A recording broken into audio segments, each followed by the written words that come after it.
Obesity यानी मोटापा एक ऐसी बीमारी जो भारत में बहुत बड़ी समस्या बन चुकी है। हर रोज बढ़ती वेस्टलाइन और घटती हेल्थ, हर दूसरा व्यक्ति अपने बढ़ते वजन से परेशान है। क्या ये हमारे खाने पीने का नतीजा है या फिर हमारे मॉडर्न लाइफस्टाइल के साइड इफेक्ट? और ऐसे कौन से सिम्टम्स है जो आपको ओबिसिटी की ओर और धकेलते जा रहे हैं? जानेंगे ऐसे कुछ सिंपल स्टेप्स एंड सॉल्यूशन जो हमें ओबिसिटी का शिकार होने से बचा लेंगे। सबसे पहले हमें समझना होगा कि ओबिसिटी आखिर है क्या। ओबिसिटी तब होती है जब शरीर में एक्स्ट्रा फैट जमा हो जाता है और WHO ने ओबिसिटी को एक बीमारी की तरह क्लासिफाई कर दिया है। 2035 तक 50% वर्ल्ड पॉपुलेशन मोटापे की शिकार हो जाएगी। बच्चों में मोटापा बढ़ना एक गंभीर समस्या बन गया है। ऑलमोस्ट 18 मिलियन बच्चे ओवरवेट है और 2023 तक ये नंबर 27 मिलियन तक पहुंच जाएगा। इसका मतलब ये है कि हर 10 में से एक बच्चा मोटापा या ओवरवेट की कैटेगरी में होगा। ब्रिटिश रूल्स के दौरान कई एशियन कंट्री में फेमाइन्स हुए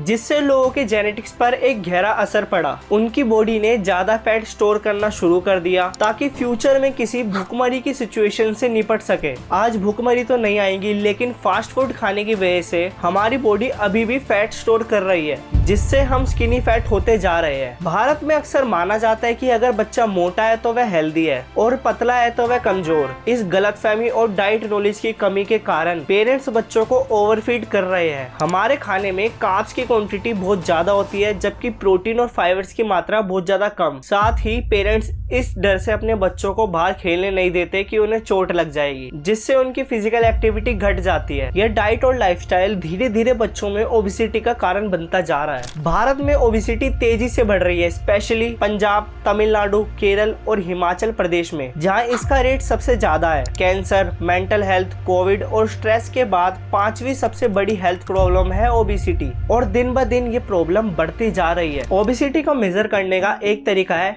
बॉडी मास इंडेक्स BMI। अगर आपका BMI 30 से ऊपर है तो आपको ओबीस की कैटेगरी में रखा जाएगा। 25 से 29 के बीच में आप ओवरवेट होते हैं और इससे कम रहने पे आपका वेट ठीक है। अब सवाल उठता है कि भारत में मोटापा आखिर बढ़ क्यों रहा है? इसके कई कारण हो सकते हैं। Changing lifestyle, unhealthy diet, lack of physical activity, stress and lack of sleep और भी कई कारण है। सबको एक एक करके समझेंगे। पहले लोग फिजिकली एक्टिव रहते थे, खेतों में काम करते थे, पैदल चलते थे या साइकिल का इस्तेमाल करते थे। आजकल ज्यादातर लोग दिन भर बैठे रहते हैं, चाहे वो ऑफिस का काम हो या वर्क फ्रॉम होम। व्हीकल्स की इजी अवेलेबिलिटी के कारण पैदल चलने की आदत भी कम हो गई है। दूसरा, हमारी डाइट भी तेजी से बदल रही है। पहले घर का बना पौष्टिक खाना होता था, लेकिन अब उसकी जगह जंक फूड ने ले ली है। तली भुनी चीजें, ज्यादा चीनी और कोल्ड ड्रिंक्स का इंटेक मोटापे का एक बिग रीजन है। फिजिकल एक्टिविटीज की कमी भी मोटापे को बुलावा देती है। आज के लोग समय की कमी या आलस के चलते एक्सरसाइज नहीं करते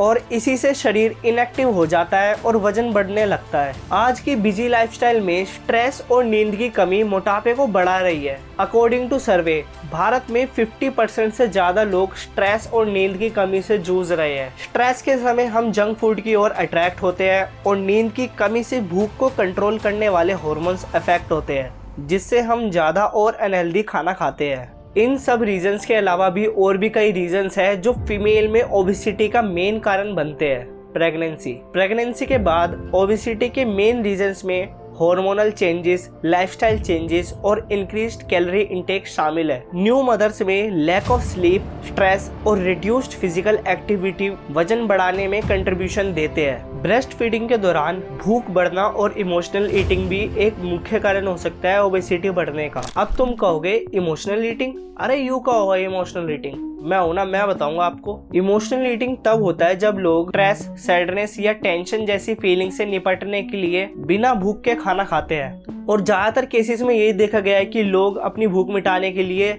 या तो फास्ट फूड खाएंगे या फिर मिठाई खाने लग जाएंगे, जो बस टेम्परेरी रिलीफ देता है लेकिन ओबिसिटी बढ़ाने में कंट्रीब्यूशन जरूर कर देता है। दोस्तों, ऑलमोस्ट 97% लोग हैं जिन्होंने मेरा चैनल सब्सक्राइब नहीं किया है। एक सब्सक्राइब करने में कैसी मेहनत, इसमें कोई कैलोरी लूज नहीं होगी। जल्दी से सब्सक्राइब बटन दबा दीजिए। ताकि आप मेरी वीडियोस मिस ना कर सके। Let's come back to our topic. क्या आप जानते हैं कि मोटापा सिर्फ आपका वजन नहीं बढ़ाता बल्कि आपकी सेहत के लिए एक टिकिंग टाइम बम बन सकता है। इससे कोलेस्ट्रॉल और ट्राइग्लिसराइड्स का लेवल बढ़ जाता है जिससे हार्ट बीट में रुकावट हो सकती है। ये सिचुएशन कोरोनरी आर्टरी डिजीज और हार्ट अटैक की सिचुएशन को बढ़ा देती है। इसके साथ ही मोटापे से हाई ब्लड प्रेशर की भी पॉसिबिलिटी बढ़ जाती है जो स्ट्रोक का कारण बन सकती है। मोटापा इंसुलिन रेजिस्टेंस को भी बढ़ाता है जिससे शरीर में शुगर को कंट्रोल करने की कैपेसिटी कम हो जाती है। इससे टाइप 2 डायबिटीज का रिस्क भी बढ़ जाता है जो आंखों, किडनी और नसों को नुकसान पहुंचा सकता है।